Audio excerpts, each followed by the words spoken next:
Reflecting on our Green Impact campaign, there are quite a few positives and negatives. So we'll start with student engagement and being student-led. Student engagement in the campaign has been really good.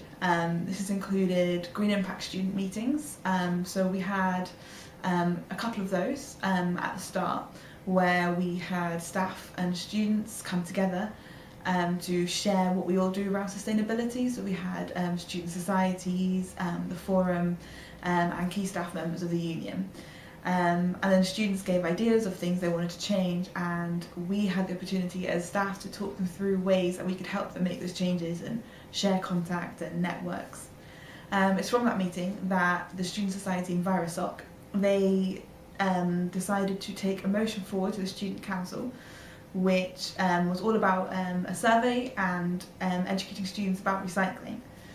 So from that motion, we took inspiration and we decided to do a campaign about recycling, which the students named. So they all sent messages with different ideas, and we did a poll on the Green Impact Facebook group.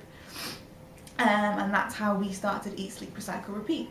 Then the ideas for the launch day for that, they also came from students. They wanted to do a competition, a game about recycling, so that's what we did. It's also their idea from one of the Green Impact meetings to do the peer-to-peer training, and obviously it'll be the students doing the peer-to-peer training. But yeah, it's generally been students pushing us at the SU to do more about recycling and lobbying the university, so it's really been student-led. The only kind of bad thing really is that more students may have got involved if the timing was better, which leads on to the next bit. There's quite a few reasons why the timing wasn't right. First of all, we were quite late getting started on Green Impact in the academic year, and we spent the good first couple of months or so consulting and working with students, having these Green Impact meetings, and we spent so long doing that. It then got to Christmas holidays, January exams, where students weren't available, and then all our staff here, we weren't available because of our elections. Then we finally got started and we were all able to get back together and work together, but we had to do it all rushed because Easter holidays then happened. So with our semesters, it didn't quite work out right. It also didn't help that it took a while to get some answers from the university. It took a long time with the first one, and then eventually when they did answer a key question about the university recycling contract, it turns out that it still wasn't good timing for the university itself, because the university can't make any changes to its recycling until they've started the new contract, which they don't actually know anything about yet. It will be starting the new academic year, and they've not chosen a contract, so we can't, it's not something really we can influence because they're all quite similar, but it was just very bad timing really with them. But it will be a good thing for next year, and we'll be able to influence the education they do around the new recycling system, so that's a good thing. That leads to working in partnerships and with other people.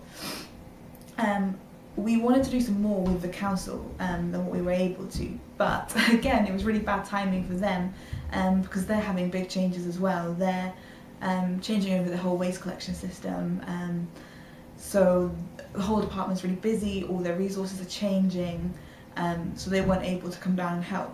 We did get some resources off them, and they're really enthusiastic and they really want to help out, so that will be something great to take forward into the next year. Also on partnerships, on reflection, we should have got in touch with other unions sooner than what we did. Although Marjohn's union have said they'd really want to work with us, the conversation was quite spaced out because due to our elections and then their elections happening, we didn't really manage to have a proper conversation. So we had to start the campaign before they could let us know, and then they'll be joining us. But it will be great to work citywide with them and with the Plymouth College of Art in the next academic year. The last bit of this reflection is about the focus of the campaign. Students had lots of different ideas, absolutely loads, and we really struggled to pick a focus for the campaign. We ended up with quite a narrow focus due to the students' motion that the students had chosen. So other student ideas, such as about upcycling green travel coffee cups on campus, they didn't really fit in this campaign. On the plus side, we did have a really clear message, which in the long run is a good thing for the students that we're going to be educating and teaching about recycling. And we have used some of the other ideas for the Green Week. And we've also fed back some of the comments, such as about the coffee cups, to the university, who were really receptive and have actually just started their own research about having reusable cups on campus. So it is really positive, and at least we've got those ideas ready for a future campaign, possibly next year. So overall, it's been a really positive campaign. There's still a lot more to do going into the end of the year activities and the things next year with the peer-to-peer work. And there's definitely lots to learn from, but it has definitely been a positive campaign in regards to the student engagement and it being really, really student-led.